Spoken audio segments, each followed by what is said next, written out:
From the book Jesus of Nazareth, Volume 2, Pope Benedict XVI. O Jerusalem, Jerusalem, killing the prophets and stoning those who are sent to you, how often would I have gathered your children together, as a hen gathers her brood under her wings, and you would not. Behold, your house is forsaken.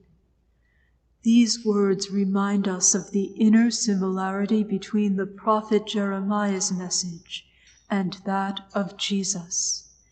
Jeremiah, against the blindness of the then dominant circles, prophesied the destruction of the temple and Israel's exile. But he also spoke of a new covenant. Punishment is not the last word. It leads to healing. In the same way, Jesus prophesies the deserted house and proceeds to offer the new covenant in his blood. Ultimately, it is a question of healing, not of destruction and rejection. When in Matthew's account, the whole people say, "His blood be upon us and on our children," 27:25. The Christian will remember that Jesus' blood speaks a different language from the blood of Abel. Hebrews 12:24.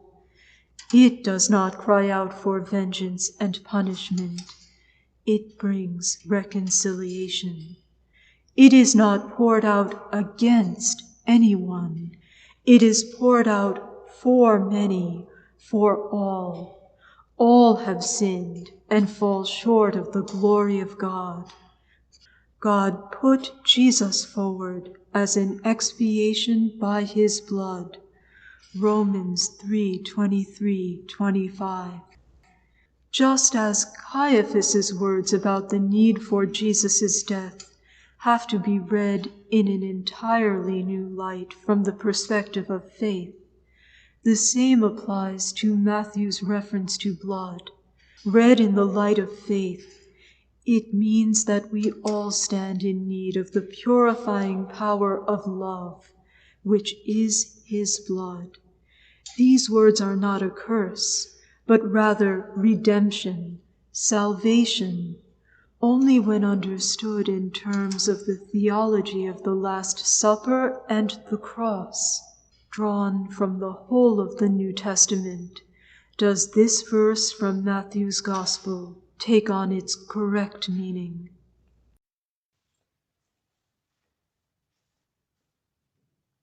The evangelists tell us that the execution squad, consisting of 4 soldiers, divided Jesus' garments among them by casting lots.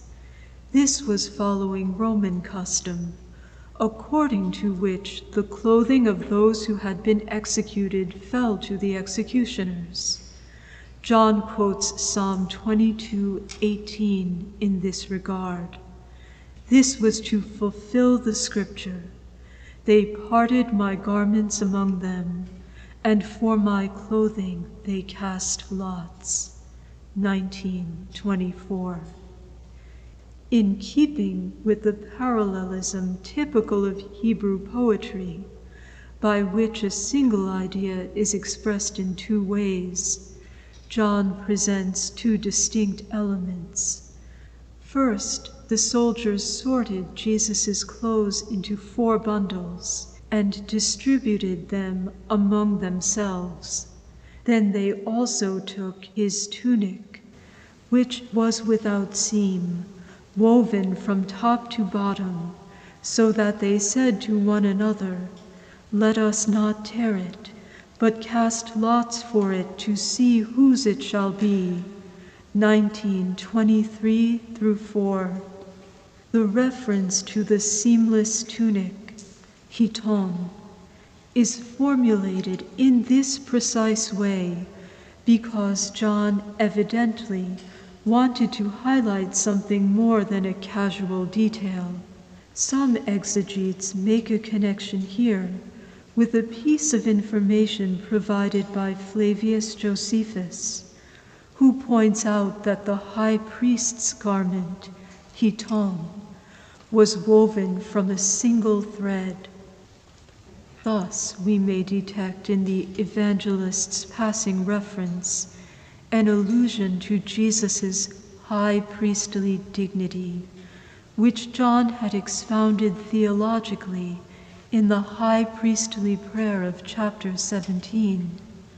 Not only is this dying man Israel's true king, he is also the high priest who accomplishes his high priestly ministry precisely in this hour of his most extreme dishonor.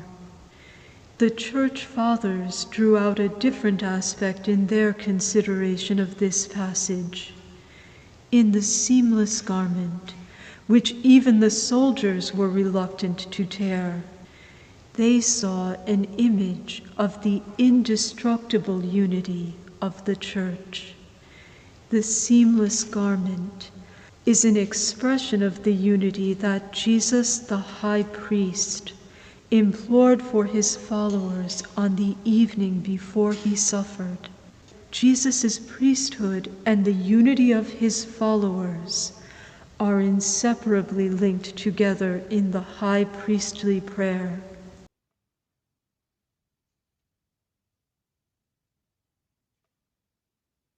The Greek word that is translated as expiation is hilasterion, of which the Hebrew equivalent is kaporet. This word designated the covering of the Ark of the Covenant. This is the place over which Yahweh appears in a cloud, the place of the mysterious presence of God. This holy place is sprinkled with the blood of the bull killed as a sin offering on the Day of Atonement. The Yom HaKippurim, Leviticus 16, whose life is offered up to God in place of the life forfeited by sinful men. The thinking here is that the blood of the victim, into which all human sins are absorbed, actually touches the divinity and is thereby cleansed. And in the process, human beings, represented by the blood, are also purified through this contact with God. An astonishing idea, both in its grandeur and its incompleteness. An idea that could not remain the last word in the history of religions or the last word in the faith history of Israel. When Paul applies the word hilasterion to Jesus, designating him as the seal of the Ark of the Covenant and thus as the locus of the presence of the living God, the entire Old Testament theology of worship, and with it all the theologies of worship in the history of religions, is preserved and surpassed, aufgehoben, and raised to a completely new level. Jesus himself is the presence of the living God. God and man, God and the world, touch one another in him. The meaning of the ritual of the Day of Atonement is accomplished in him, in his self-offering on the cross. Jesus, as it were, brings all the sin of the world deep within the love of God and wipes it away. Accepting the cross, entering into fellowship with Christ, means entering the realm of transformation and expiation.